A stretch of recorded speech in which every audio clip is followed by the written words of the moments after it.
Silakan duduk. Terima kasih untuk setiap kita yang sudah hadir pada hari ini. Puji nama Tuhan. Saya bersyukur kepada Tuhan karena kita semua boleh bersama-sama di dalam gereja kita BM Glory Permi, meskipun dalam kondisi dan suasana pandemik seperti ini. Selama 3 bulan saya berkhotbah di tempat ini tanpa seseorang melihatnya. Serasa saya berkhotbah dengan kursi-kursi, hanya ada dengan beberapa komite yang ada. Saya berpikir saya khotbah sama saya, banyak betul dia punya khotbah pada waktu. Bayangkan saudara, saya begitu bersemangat, hanya kursi-kursi yang mendengar. Tetapi saya pasti harus lebih bersemangat karena Anda ada di tempat ini. Amin. Ini pertama kali saya berkhotbah lagi selepas pandemik. Selepas kursi-kursi berisi dengan manusia. Saya rasa ada banyak kisah saya dengan delay. Belum lagi. Gimana saya punya banyak kisah lah itu di sana. Tetapi puji nama Tuhan, saya bersyukur kepada mereka-mereka nih. Oleh karena apa? Mereka buat dia edit begitu bagus. Ada kalanya saya pikir saya ini bukan artis, Pak. Kalau artis biasa di depan kamera kan. Tapi saya ini nervous juga, Pak.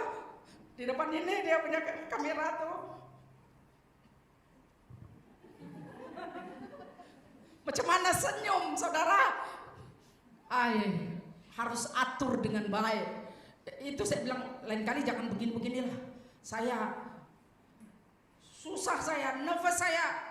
Wah, selepas saya berkhotbah baru lega, saya baru bernapas, saya kata, ya puji nama Tuhan. Selama 3 bulan itu berterusan saudara dengan khotbah online streaming. Sehingga saya kata sama Pastor Jo, 3 minggu kamu ambil semua itu, tiap hari kamu harus khotbah. Saya cakap, minta maaf Pastor Jo. Karena saya pikir 3 bulan, Pak, terus saya di depan mimbar ini dengan kursi-kursi kosong. Bayangkan itu, susah juga demikian. Walau bagaimanapun saya tidak mengurangi sukacita kita bersama. Selamat ulang tahun lah bagi kita Gereja BM Glory 10 tahun yang lalu. Saya senang karena yang memimpin kita pada hari ini Gabriel. 10 tahun yang lalu dia anak-anak yang kecil yang nakal. Saya lihat dia membesar di depan mata saya. Wow, ini anak yang dulu macam-macam. Telinganya ini lagi, kok nakal betul, Pak. Saya cakap. Sekarang dia sudah boleh memimpin kita. Sesuatu yang begitu mendatangkan encourage bagi saya, dorongan, motivasi. Sehingga saya bersyukur pada Tuhan untuk setiap kita masing-masing. Saya berharap tidak hanya mereka yang kecil-kecil dulu, tetapi kita yang dewasa juga terus memberikan motivasi kepada gereja kita, jemaat kita, muda-mudi kita untuk tetap berkembang. Ada amin? Ya, itu saya punya sebagian daripada firman Tuhan yang akan saya sampaikan. Oke, di dalam tema kita pada hari ini, kebersamaan sebagai keluarga Allah. Ya, saya melihat 10 tahun yang lalu macam mana gereja ini boleh eksis. Ada banyak sejarah yang kami jalani bersama. Saya sedikit review ke belakang sedikit. Pada masa itu saya gembala di gereja BM Puju 3 Basakayan. Ya, 1 tahun saja saya menggembalakan gereja BM Puju 3 Basakayan karena saya orang Kayan yang dikayankan, begitulah ya kira-kira ya. Tak pandai sangat berkhotbah dalam bahasa Kayan. Pandailah udah cakap bahasa Kayan. Jangan kamu cakap bahasa Kayan yang jelek-jelek sama saya, tahu saya semua. Tapi masalahnya untuk khotbah dalam bahasa Kayan itu sesuatu hal yang perlu belajar banyak. Saya pun tak pandai sangat lah, sehingga ya kalau mereka berkata 1 tahun saja Pastor Rosmaide ini berada dengan kita, saya boleh terima juga apa perkara yang mereka katakanlah. Tetapi sementara itu saya berpikir, kalau saya 1 tahun saya buat apa? Kalau tanam jagung pun boleh juga sudah berbuahkan. Tetapi kalau menanam sesuatu, kalaulah tanam apa namanya itu ya, tanam durian, belum boleh berbuah dia kan, belum dapat kau makan buahnya kan. Tetapi paling setidak-tidaknya kalau kita menanam sesuatu, mesti kita lihat, nikmati apa yang terjadi di dalamnya, yang Tuhan sudah lakukan, kira-kira demikian. Sehingga seperti apa yang saya katakan tadi, 10 tahun yang lalu Gabriel itu kecil dan sekarang sudah membesar, dan saya melihat hasilnya. Itu merupakan satu perbuatan karya Tuhan yang besar di dalam diri kita masing-masing. Oleh karena itu saya melihat review lagi ke belakang, apa yang Tuhan sudah lakukan di dalam 10 tahun yang lalu. 10 tahun yang lalu adalah merupakan satu perbuatan Tuhan yang begitu nyata dalam kehidupan kami. Saya dengan suami saya, Reverend Dato Dr. Justin Wan ini, waktu 2 tahun tahun 2010 adalah sebagai student di satu sekolah di Indonesia, di mana gereja BM Bahasa Kayan memberi sponsor kepada dia, tetapi tidak mensponsori kami keluarganya. Itu sesuatu yang tidak senang bagi kami, sehingga saya berusaha bagaimana kalau 1 tahun saja saya di BM Puju 3 Bahasa Kayan, lalu apa yang akan saya lakukan? Sehingga dengan demikian dibuatlah gereja kita Bahasa Kayan ini dulu kongsi dengan Bahasa Kayan. Ada dulu 2 servis, Bahasa Malaysia dan Bahasa Kayan. Saya yang menggembalakan dalam Bahasa Malaysia dan Pastor Taja yang menggembalakan dalam Bahasa Kayan. Oleh karena itu, saudara-saudaraku, tidak sesuatu yang mudah dalam perkembangan itu. Waktu memulakannya, saudara, saya pun memulakannya dengan jiwa. Dalam arti kata, tidak ada mempunyai seleri. Tetapi saya bersyukur pada Tuhan, karena dalam perkembangan itu Tuhan melakukan perbuatan yang besar di dalam kehidupan orang yang mau menjalankan, mau melayani Tuhan dengan penuh kekuatan yang daripada Tuhan. Saya berusaha pada waktu itu, selepas saya khotbah di sini, saya harus khotbah lagi di sana. Saya harus 2 kali setiap hari dalam setiap minggu khotbah. Itu bukan sesuatu yang senang. Selepas saya khotbah di Bahasa Kayan, saya harus lagi datang ke sini. Sehingga begitu dalam berterusan selama beberapa bulan, sehinggalah saya melihat bahwa tangan Tuhan berkarya di dalam pelayanan itu. Sehingga tepatnya 18 Juli 2010, Reverend mantan ketua daerah kita yang dulu, Reverend Peter Quick, yang meresmikan gereja kita. Saya masih ingat bagaimana kerja keras untuk membuat nama Glory ini pun menjadi satu dilema juga pada waktu itu. Pada saya secara khusus dengan komite yang ada di dalam gereja Bahasa Kayan. Ada di antara kita yang bersama-sama dengan kami, tetapi tidak berada di dalam kepengurusan dalam majelis gereja di dalam Bahasa Kayan. Saya melihat anugerah Tuhan yang besar. Kalau bukan gereja Bahasa Kayan yang menolong saya secara khusus untuk memulakan gereja ini, memang sesuatu yang sulit bagi saya pada waktu itu. Tetapi puji nama Tuhan, gereja ini boleh eksis sehingga sampai pada saat ini. Bukan karena kami, tetapi karena Tuhan berkarya melalui kita semua para anggota-anggotanya. Sehingga bagaimana pemikiran saya, 10 tahun sudah usianya. Apa yang ingin saya sampaikan kepada kita? Itu sebabnya saya berdoa kepada Tuhan. Saya ingin menyampaikan dan saya ambil di sempena ulang tahunnya yang ke-10 ini. Meskipun tidak ada cake, tidak apalah ya. Tetapi kita bersyukur pada Tuhan. Di ulang tahun yang ke-10 ini saya ingin menyampaikan firman Tuhan. Bagaimana kita menjalinkan kebersamaan kita sebagai keluarga Allah di dalam dan melalui gereja kita BM Glory. Oke, next. Saya ingin memberikan pengertian apa sebenarnya arti daripada tema yang saya sampaikan ini bagi kita. Sehingga kebersamaan itu terwujud dalam pelayanan kita, dalam pekerjaan kita, dalam kebersamaan kita bersama-sama di gereja ini. Ada beberapa ini garis besar khotbah saya, apa arti daripada tema itu dan bagaimana kita mewujudkannya, mengapa kebersamaan itu perlu dan kesimpulan. Saya tidak perlu banyak-banyak menyampaikan bagian daripada arti daripada topik yang saya sampaikan. Oke, next. Apa arti kebersamaan? Saya lihat Google lah. Tanya aja Uncle Google. Tetapi jangan sampai kamu nanti mau jadi master Google namanya. Oke. Google ada senantiasa memberikan pengertian. Apa arti kebersamaan? Kebersamaan itu adalah sebuah ikatan yang terbentuk karena adanya masa kekeluargaan atau persaudaraan, rasa kekeluargaan dan persaudaraan. Ianya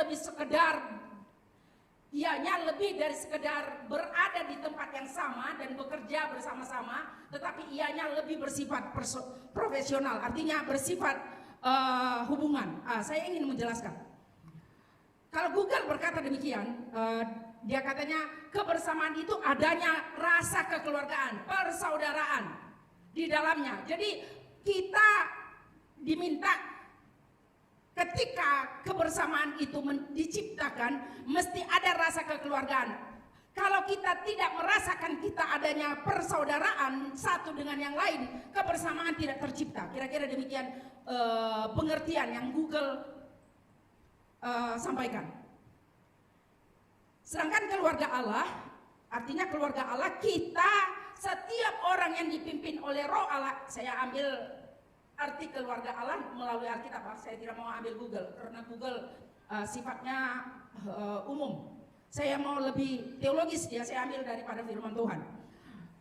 Keluarga Allah itu adalah merupakan setiap orang yang menerima Kristus secara pribadi dalam dirinya dan hidup dipimpin oleh Roh Allah, disebut anak-anak Allah. Roma 8 ayat 14. Sehingga kebersamaan sebagai keluarga Allah. Ada satu kata sebenarnya yang kurang di sana. Coba next.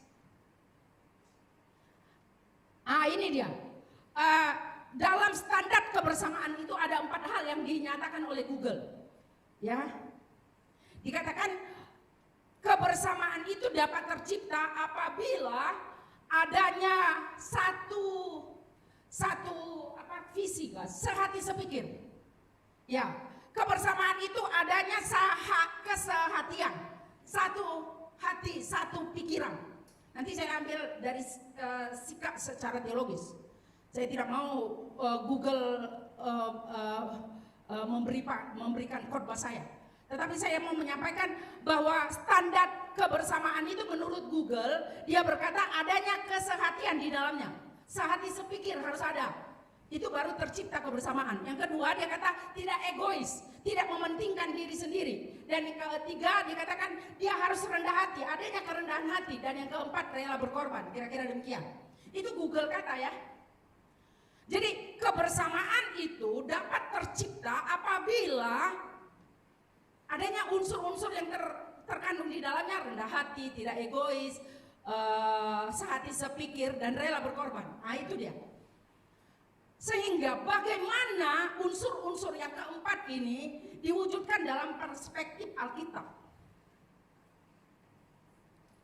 Sehingga saya memberikan kesimpulan sementara, kebersamaan sebagai keluarga Allah, tuntutannya adalah adanya rasa persaudaraan yang memiliki standar yang 4 tadi, hidup dalam keluarga Allah. Siapa yang ada yang di dalam keluarga Allah itu tadi?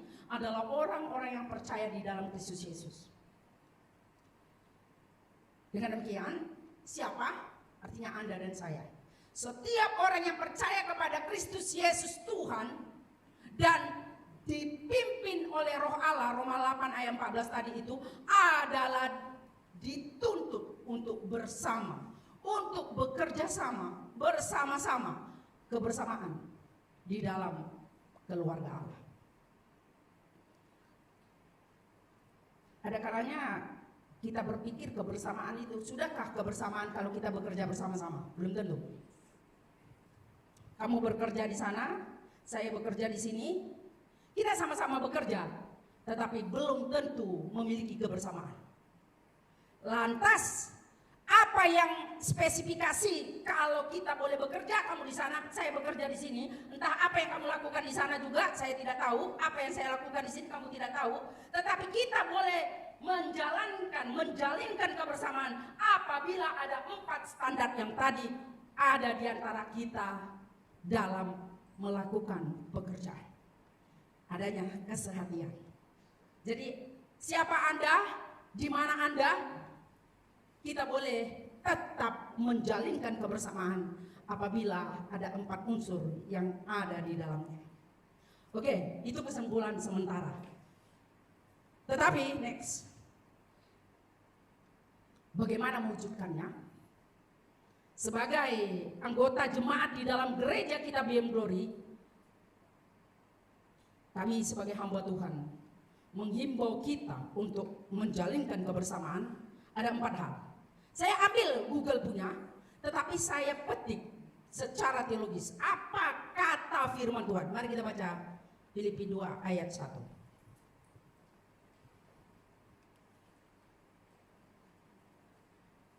Dikatakan dalam bagian firman Tuhan ini, jadi karena dalam Kristus ada nasihat, ada penghiburan kasih, ada persekutuan roh, ada kasih mesra dan belas kasihan. Karena itu sempurnakanlah sukacitaku dengan ini. Hendaklah kamu sehati sepikir dalam kasih, satu jiwa, satu tujuan, dengan tidak mencari kepentingan diri sendiri atau puji-pujian yang sia-sia. Sebaliknya, hendaklah dengan rendah hati yang seorang menganggap yang lain lebih utama daripada dirinya sendiri. Dan janganlah tiap orang hanya memperhatikan kepentingannya sendiri, tetapi kepentingan orang lain juga. Jadi, dasar teologisnya adalah Filipi 2 ayat 1-4 meminta kebersamaan itu tercipta di dalam diri setiap keluarga Allah. Ini satu bentuk nasihat supaya jemaat di Filipi mengalami satu kebersamaan itu tercipta di dalam jemaat itu adalah dengan pernyataan Paulus dalam Filipi 2 ayat 1 sampai yang keempat ini. Nah, saya kata tadi pertama ialah sehati sepikir. Saya ingin bacakan lagi kembali kepada kita ayatnya yang kedua. Karena itu sempurnakanlah sukacitaku dengan ini. Hendaklah kamu sehati sepikir. Oke. Kata sehati sepikir. Saudara, saya tak tahu berapa jumlah kita hari ini. Katalah 1, 2, 3, 4, 5, 6, 7, 8, 9. 9 kali 1, 2, 3, 4, 5, 6, 7, 8, 9. 9 kali 9 kalau semua terisi 81. Hah? Ya, 81 orang. Saudara, hanya ini aja ya, saya tidak hitung itu. 81 orang, bagaimana untuk membuat 81 orang ini menjadi sehati dan sepikir? Saudara, Anda mempunyai hati bukan? Takkanlah hati suami saya sama dengan hati saya. Hati dia. Hati Pastor Joe, hati saya. Kita membawa hati kita masing-masing dan pikiran kita masing-masing, bukan? Betul tak? Betul dong. Mana boleh saya ambil hati dia? Itu hanya ilustrasi saya itu. Kau curi hatiku. Mana boleh curi hati? Dia sudah mencuri hatiku, plek rasanya. Macam mana hati kau tetap ada di sana, Pak? Itu jantung. Kalau kau tanpa hati kau udah mati. Betul tak? Tapi itu hanya sebagai kata-kata kiasan. Kita punya 81 hati dan 81 pikiran. Macam mana dia boleh menjadi satu? Itu sesuatu yang sulit. Kalau kau kata hitam, belum tentu saya kata hitam. Mungkin saya bilang grey atau abu-abu sedikit. Atau orang lain, enggak, dia putih. Oke, macam mana membuat satu? Itu menjadi persoalan, bukan? Sehingga Paulus berkata, hendaklah sempurnakanlah sukacitaku dengan sehati dan sepikir. Itu menjadi pertanyaan saya juga. Tapi ringkas saja saya berpikir. Macam mana kita boleh sehati? Macam mana kita boleh satu pikiran? Rick Warren pernah berkata begini, pikiranmu akan menentukan perasaanmu. Apa yang kau pikirkan akan menentukan perasaan kamu. Bagaimana perasaan kamu itu akan menentukan tindakanmu. Kalau kau sakit hati, kamu benci orang itu. Tindakan kamu gak mau bertegur sapa dengan orang itu. Betul tak? Pikiran kita akan menentukan perasaan kita, dan perasaan kita akan menentukan tindakan kita.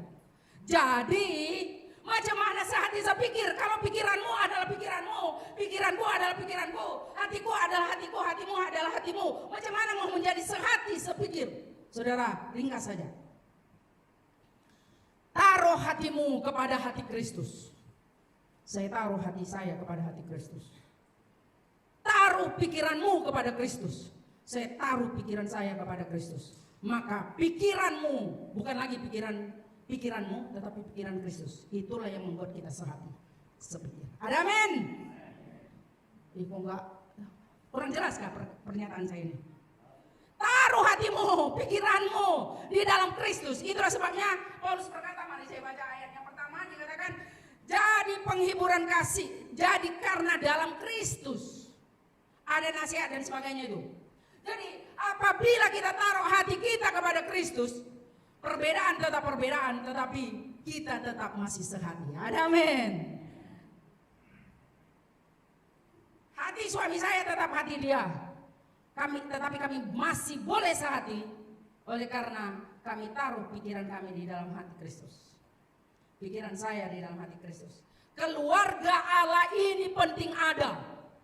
Orang yang percaya kepada Kristus Yesus, dia mampu membuat menjadi sehati sepikir. Itu sebabnya kata Paulus, sempurnakanlah sukacitaku. Sebenarnya Paulus sudah bersuka cita.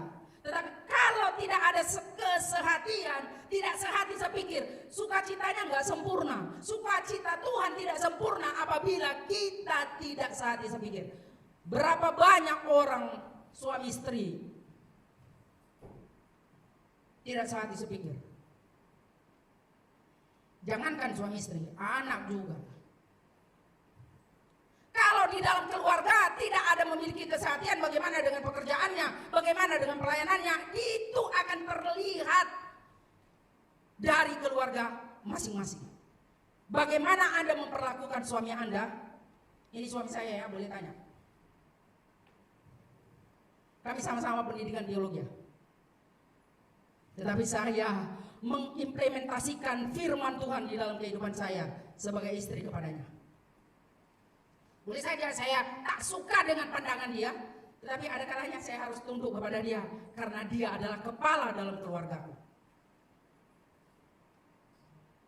Ada kalanya kita tidak mau bersama lagi dengan istri kita. Kamu adalah kamu, saya adalah saya. Kita sama-sama punya kerja. Kadang-kadang nanti itu dalam poin yang ketiga, egois. Ada kalanya hal itu terjadi di dalam dalam keluarga. Tetapi Tuhan berkata kebersamaan itu hanya boleh terjadi apabila sehati sepikir ini tercipta di dalam keluarga kita. Karena itu Bapak Ibu Saudara, kebersamaan yang Tuhan izinkan supaya kita sebagai keluarga Allah menjunjung, mengimplementasikan kesehatian, kesepikiran. Perbedaan boleh terjadi, tetapi kita tetap sehati. Paulus berkata begini, untuk mewujudkan kesehati sepikir itu, Filipi 4 ayat 8 berkata begini, jadi akhirnya saudara-saudara, semua yang benar, semua yang mulia, semua yang adil, semua yang suci, semua yang manis, semua yang sedap didengar, semua yang disebut kebajikan dan patut dipuji, pikirkanlah semuanya itu. Sekarang ini banyak hal yang terjadi di dalam internet. Bahkan pandemi COVID-19 ini membuat kita banyak berpikir. Tetapi kalau kita memikirkan apa yang baik, ya, seperti apa yang dikatakan Rick Warren, pikiranmu akan menentukan perasaanmu, dan perasaanmu akan menentukan tindakanmu. Jangan dedahkan pikiran-pikiran yang sia-sia dalam pikiran kita, supaya kita dapat menciptakan kebersamaan dan kebahagiaan dalam keluarga kita. Ada amin? Pikirkanlah apa yang baik. Meskipun ada kalanya tidak baik kondisinya, mari kita pikirkan yang baik. Ya, Inilah cara bagaimana membina kebersamaan. 81 orang kita boleh sehati sepikir. Apabila Anda menaruh pikiran Anda di dalam pikiran Kristus, saya menaruh pikiran saya di dalam Kristus. Taruh hati Kristus di dalam hati Anda. Saya taruh hati saya taruh hati Kristus di dalam hati saya. Sehingga perbedaan tidak menjadi masalah. Yang kedua, masih yang tadi, kerendahan hati. Kerendahan hati ini yang seperti apa? Ya, selalu saya berkata, ada satu cerita, sehingga itu menjadi menjadi candaan. Di Indonesia ada orang Jawa ini terkenal dengan lembut, berbeda dengan orang Batak. Orang Batak seperti saya agak kasar sedikit, suaranya besar. Tapi orang Jawa lembut, ya suaranya pun perlahan gitu ya. Senang. Kalau jadi istri bagus betul lah. Tapi saya pun kasar-kasar begini, suami saya pun cinta juga sama saya. Bahkan dia terlebih cinta sama saya, Pak. Ya, dia kan. Artinya satu kali di dalam bus, kalau di Indonesia kalau kamu naik bus besar itu banyak orang dalam tuh, masuk banyak. Sehingga suatu saat saya kan lama di Jakarta, suami saya kata, kamu boleh juga hidup di Jakarta. Ya, tahan banting saya, Pak. Orang Batak saja. Banyak manusia di Jakarta itu, bukan sedikit. Kalau kamu pergi ke sana repot kamu. Lihat manusia yang begitu banyak aja udah sakit kepala, apalagi hidup di dalamnya. Bayangkan kok. Waktu kalau orang naik kan gitu ya, naik di dalam bus itu dia ini ya, ada pegangannya.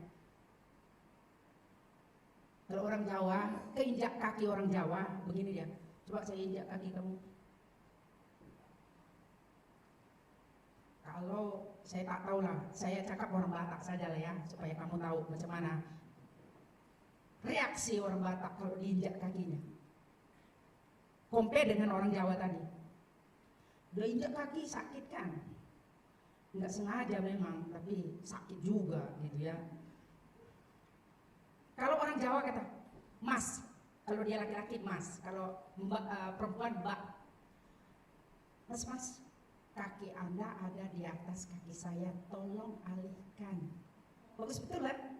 Itu kalau orang Jawa udah diinjak kaki, mas kaki Anda ada di atas kaki saya. Kalau orang kaya macam mana bilang? Nah, kamu lah ya. Kalau orang Kelabit macam mana? Orang Lumbawang macam mana? Lu nggak punya mata, Bang. Kalau orang Batak, hei, apa kau injak kaki saya? Oh, itu orang Batak punya kan? Enggak bilang tolong alihkan. Enggak ada minta tolong, itu udah injak kok. Bayar. Ya kan? Ini orang Jawa nih. Nah, mungkin ya seperti itu. Orang Batak itu gak rendah hati lah ya kan? Gak akan pernah menjadi orang rendah hati. Siapa bilang? Jadi kalau orang Jawa itu adalah orang rendah hati.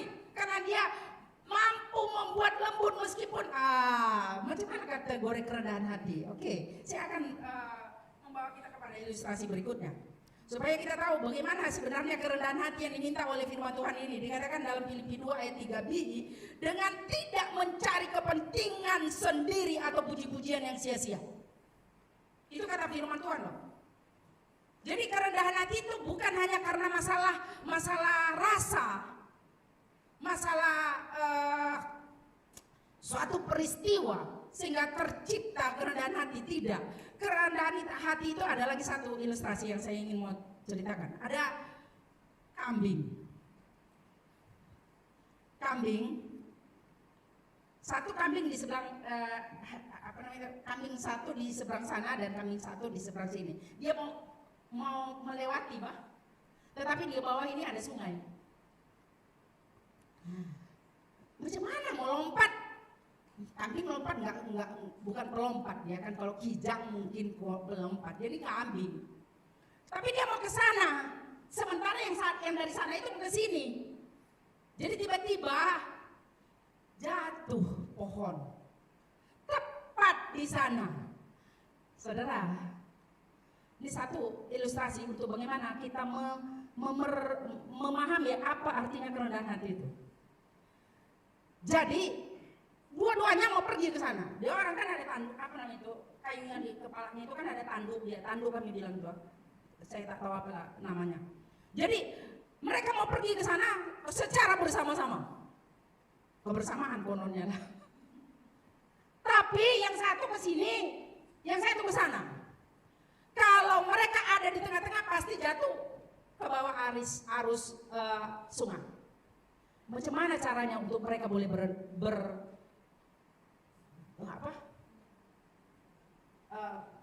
menyeberang? Macam mana caranya untuk boleh menyeberang? Mereka kuat, sama-sama punya kemauan kuat untuk sama-sama menyeberang. Bagaimana caranya? Anda boleh berpikir kan? Berikan orang lain yang terutama. Seberangkan dulu orang yang seberang sana atau seberangkan orang yang sebelah sini, maka kamu boleh menyeberang. Firman Tuhan berkata, mengutamakan kepentingan orang lain. Itulah kerendahan hati. Jadi kalau kita sebagai suami kepada istri, kalau istri kadang-kadang mintalah uangnya, mana lagi kamu ini begini.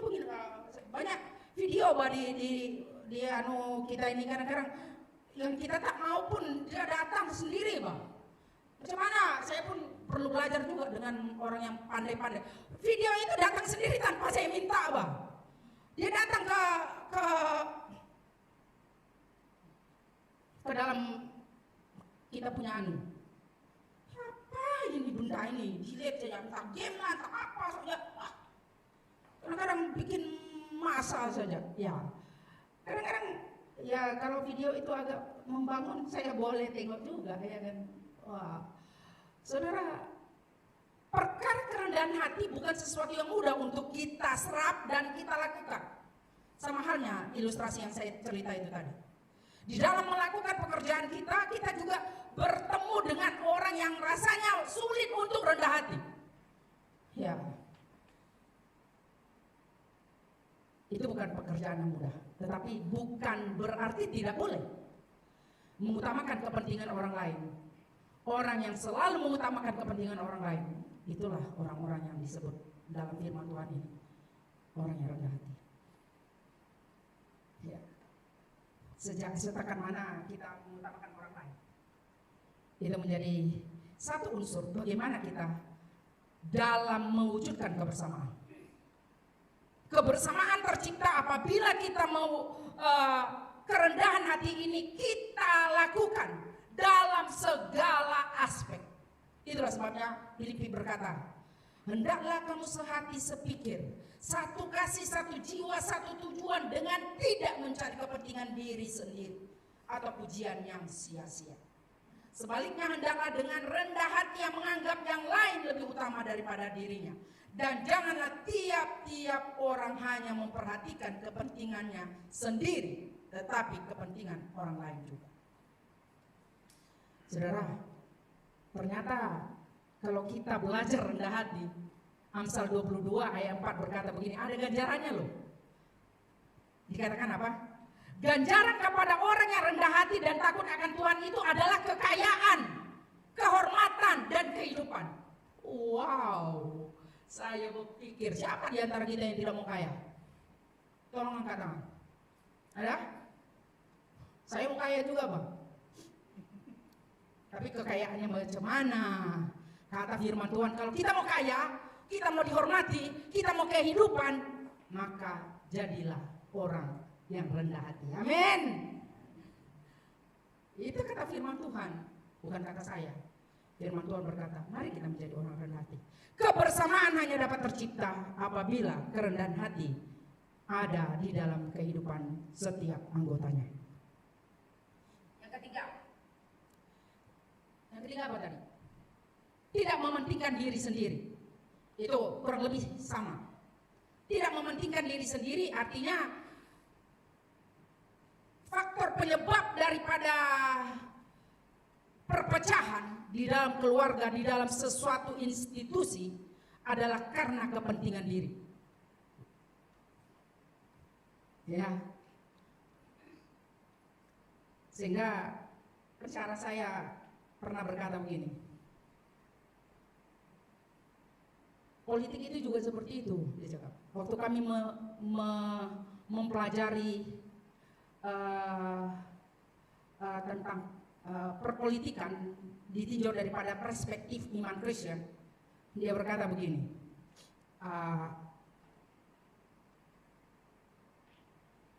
sebenarnya politik itu, dia cakap, tidak ada kawan dan tidak ada lawan, dia cakap. Yang ada apa? Yang ada adalah kepentingan. Itu saja, dia cakap. Hai Pak, orang-orang yang berpolitik boleh kaji perkataan itu. Kami sudah kaji dia. Tidak ada lawan, tidak ada kawan. Yang ada hanya kepentingan.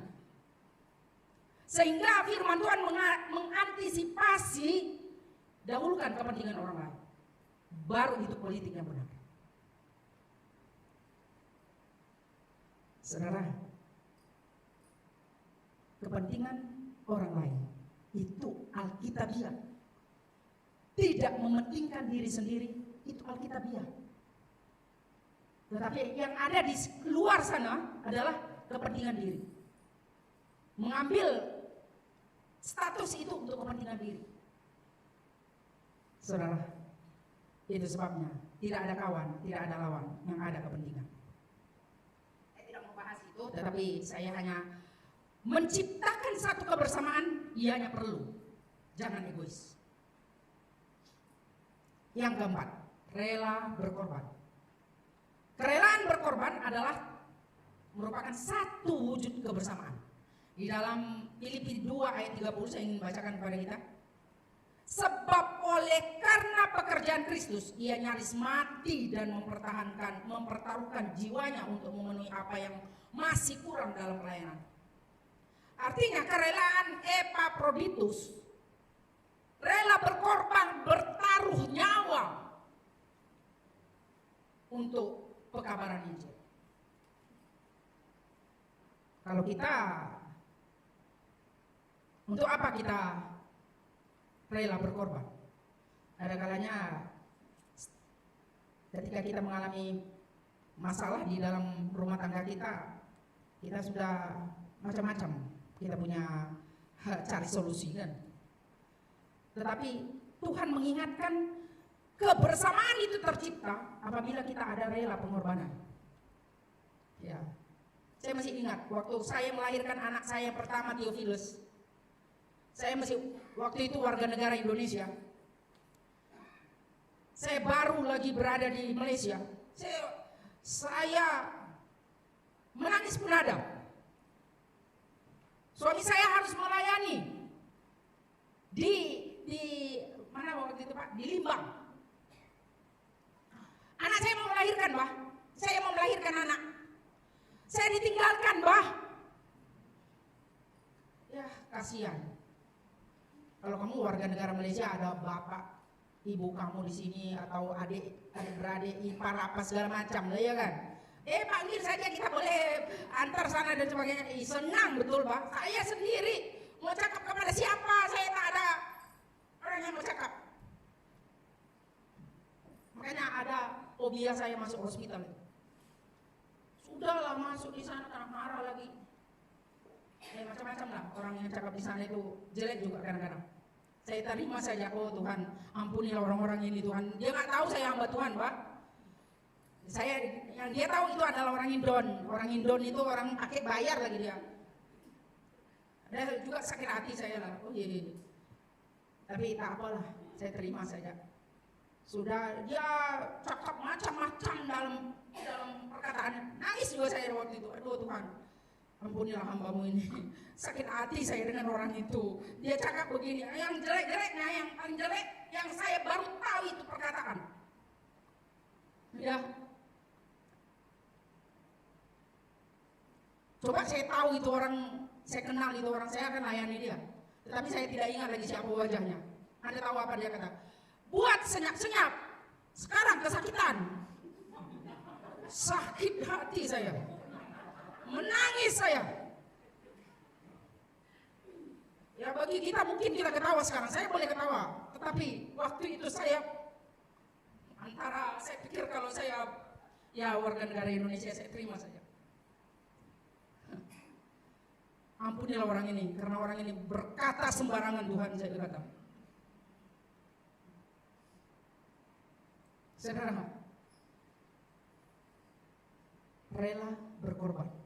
Suami tak ada lihat juga, tak bersama lagi, seperti seolah-olah saya seorang istri yang istri diambil dari luar sana, Pak. Sakit hati juga ada. Tetapi saudara, bagaimana rela berkorban? Pengorbanan apa yang kita lakukan di dalam kebersamaan kita sebagai gereja Tuhan? Oleh karena itu, firman Tuhan ini saya berharap 4 kategori yang diminta menciptakan kebersamaan perlu ada: sehati sepikir, rendah hati, tidak mementingkan diri, rela berkorban. Saya sampaikan kepada kita, bagaimana kita mewujudkan 4 perkara ini dalam kebersamaan kita, dalam keluarga, dalam pekerjaan, dalam gereja kita. Next, yang terakhir. Mengapa ia diperlukan? Saudara, Tuhan memerintahkan berkat-Nya tercurah apabila kita menciptakan kebersamaan. Anda berdoa dimanapun Anda berada, meskipun kita tidak ada menjalankan doa syafaat di gereja, tetapi saya percaya Anda berdoa untuk mendoakan supaya berkat Tuhan dicurahkan bagi Anda, keluarga, dan gereja kita. Ada amin? Yang kedua, ada kekuatan dalam kebersamaan. Berdua lebih baik daripada seorang diri. Pengkhotbah 4. Tali 3 lembar tidak mudah diputuskan. Apa artinya? Pengkhotbah pasal 4. Ada kekuatan di dalamnya yang mewujudkan kebersamaan di dalam sebuah institusi. Apabila Anda berdoa dengan kekuatan Tuhan, jangan bersendirian. Ya, bagaimana kita mewujudkan kebersamaan apabila Anda sendiri di sana? Itu sepertinya yang saya kata. Anda boleh saja bekerja di sana sendiri, bekerja di sana, sama-sama kita bekerja, tetapi belum tentu tercipta kebersamaan. Tetapi apabila kebersamaan itu tercipta, ada kekuatan di dalam kebersamaan itu. Itulah Tuhan memerintahkan berkat-Nya. Di dalam Mazmur pasal 133 berkata, berkat Tuhan, berkat kehidupan dicurahkan kepada orang yang senantiasa hidupnya rukun dan damai. Saudaraku, terlalu banyak pergumulan di sana. Tetapi kalau di dalam keluarga kita pun tidak ada damai kita temukan, lalu kemana kita mau cari damai? Saudara, mari kita ciptakan kedamaian itu melalui kebersamaan kita. Apabila kita belum masuk lagi di dalam kebersamaan itu, mari kita rendah hati untuk menerima satu dengan yang lain. Mementingkan orang lain lebih utama daripada kita. Itu merupakan unsur yang perlu. Dan yang terakhir, ada mujizat Tuhan terjadi. Tuhan senang untuk membuat mujizatnya. Tetapi masalahnya sekarang, banyak orang berpikir hanya pikirannya sendiri. Ini pikiran saya yang paling benar. Saudara, macam mana Tuhan mau membuat mujizatnya? Ada satu cerita di dalam kitab Markus pasal yang kedua. Seorang yang lumpuh, ketika dia membawa kepada Yesus orang lumpuh ini, macam mana caranya? Perlunya ada kerjasama dan kebersamaan untuk membawa orang lumpuh ini sampai di depan Yesus. Artinya saudara, kebersamaan itu kalau kamu bekerja, bukan kamu tidak dapat bekerja sendiri. Gereja ini tidak akan pernah boleh terwujud seperti ini kalau hanya satu orang yang bekerja. Tidak mungkin. Karena kita semua para majelis gereja bekerja sama, adanya kebersamaan di dalamnya, mewujudkan sehingga gereja kita ini boleh ada. Saya berharap siapapun anggota yang ada masuk ke dalam gereja kita ini, mari kita jalinkan kebersamaan dengan mereka. Karena mereka Tuhan utus Doa saya dari sejak awal mula daripada gereja ini, saya berkata kepada Tuhan begini. Tuhan, saya tidak mampu dengan kekuatan saya sendiri. Engkau tahu Tuhan, suami saya ada di Indonesia. Tetapi Engkau berikanlah orang-orang yang Engkau utus di dalam gereja ini adalah orang yang boleh memimpin. Suatu saat mereka yang pimpin pimpin pujian. Karena saya tidak mampu memimpin pujian. Ada orang penari yang Tuhan utus, ada orang yang ini yang Tuhan utus, ada orang yang pandai-pandai Tuhan beri. Oleh karena apa? Itu doa kita, saudara. Tetapi sekarang wujudnya adalah kebersamaan itu perlu ada. Dan saya berharap mujizat Tuhan akan Tuhan nyatakan melalui kebersamaan kita. Ada, amin. Saya berharap mujizat Tuhan ini masih tetap ada dan tetap akan ada. Karena apa? Ketika orang lumpuh itu sampai di depan Yesus, Yesus berkata, "Hai anak muda, sembuh engkau daripada penyakitmu." Tuhan mengampuni engkau.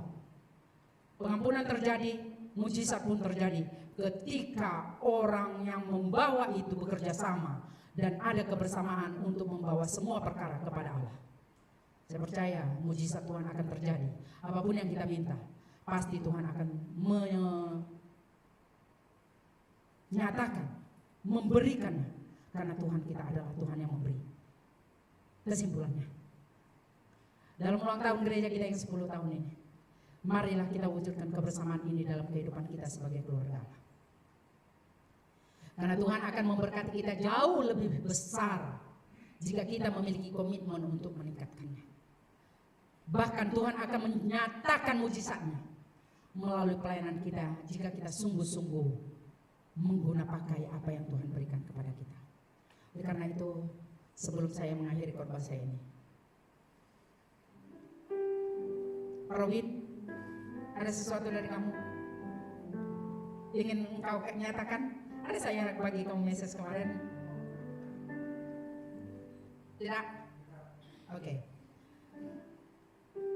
Saya berharap kalau kita mulakan nanti kebaktian kita dalam membuat kesaksian. Saya terlalu banyak yang ingin saya saksikan di dalam gereja kita ini.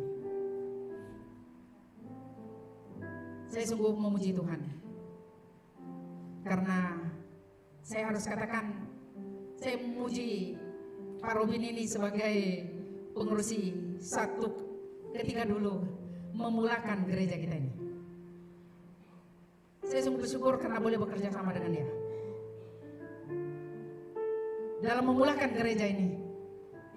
Saya menganggap dia adalah seorang yang dewasa, senior yang mampu memberikan nasihat juga kepada saya sebagai gembala. Sehingga saya berkata, saya minta dulu membuat majelis gereja, saya tunjuk-tunjuk saja orang. Begitu caranya, ya kan Pak Robin? Saya suruh saja, Allah pengurusi, tak ada naiknya. Terus saya suruh kau Puyang sebagai penari, Ping kamu sebagai setiausaha, naiknya harus ada Septi, yang lain-lainnya tak ada.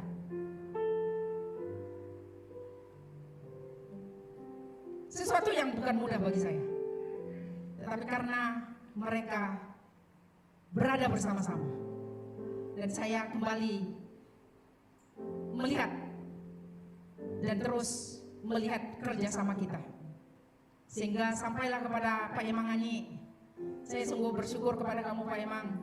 Di ulang tahun yang ke-10 ini kita sudah bekerja sama dengan baik. Saya sungguh memuji Tuhan, ada banyak ide dari kamu. Gembala itu tidak siapa-siapa kalau bukan orang-orang yang ada bersama-sama dengan dia. Tetapi saya menjadi siapa-siapa oleh karena kamu bersama dengan tim yang ada. Tambah lagi dengan Pak Sajo, saya sungguh bersyukur. Bukan semua kita yang ada dia bersama-sama di dalam gereja ini. Saya melihat itu adalah satu kebaikan Tuhan, yang dimana kamu menerima apa kelemahan dan kelebihan saya, sehingga saya harus berkata Soli Deo Gloria, itu hanya untuk kemuliaan bagi nama Allah.